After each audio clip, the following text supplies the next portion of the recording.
or a girl? It's impossible to tell from, just from the riverbank. We'd have to be close enough to actually have a look at the animal, which we hope we're not going to get to do because we quite like the dolphin to be going out to sea. Okay, so we're going to call him a he for now then, until we know otherwise. How do you check his condition and make sure he's okay? Well, firstly, it's looking at sort of body condition, a bit like you would with a pet animal or a livestock animal, just looking to see how thin or fat it is. And we've been monitoring it all through the day yesterday and the Coast Guards the night before. And this animal looks to be in very good condition. It's moving very freely. It's been feeding in the river. It can move at speed when he wants to. So we're happy that it's a healthy animal in good condition. So how's he found himself where he is then? Well, at the moment we've had some very high spring tides, so we believe that he's coming from the estuary and up the river, probably with this just sheer force of the water of the really high spring bore that we've had. So he is perfectly capable of moving down towards the sea, and by yesterday evening he was right down by the estuary, but obviously we've then had another high tide overnight which has been pretty high, and we believe this is what's taken him upriver again. Okay, so how is he going to go back downriver?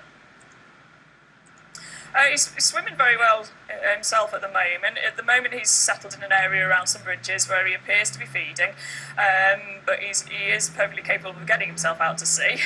The main problem is going to be if he hits the sandbanks at a time of low tide, and certainly could get himself stranded.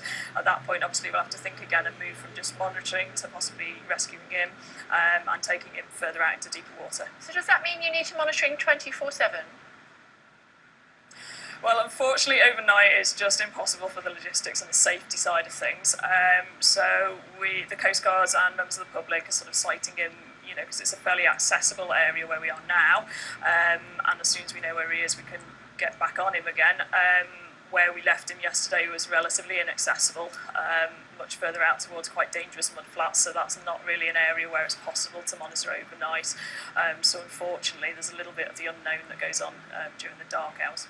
Okay, if he does beach himself, how much risk is that for the animal? Sorry, could you repeat that? Yeah, sure. I was just wondering if he does beach himself, how quickly do you need to be able to get to him to rescue him, as it were? Yeah, I mean, if it's overnight, then it's still not a complete panic, really, because with these high tides, it's certainly highly likely that he would then reflate himself.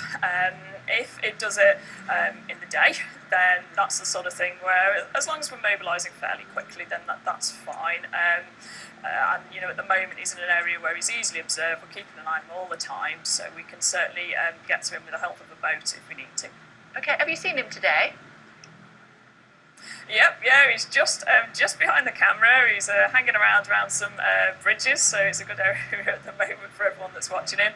He seems possibly to be doing some feeding. He's not resting as much as he was. He's circling and so on. Yesterday when he was in this area he moved straight through.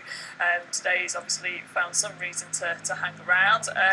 We'd like him to move on a little bit. We don't want him to get too tired, but yeah, he's just behind the camera. Oh, I wish we could see him. Has he been talking to you? There were some clicks from him yesterday, but otherwise, no, he's fairly silent, and he's probably aware of people on the bank. They are intelligent creatures, and he certainly sort of comes up to the bank and has a look at people. But mostly when he's got his mind on moving quickly, he really can move. Okay, we're going to leave it there. Thank you very much for joining us. We appreciate it.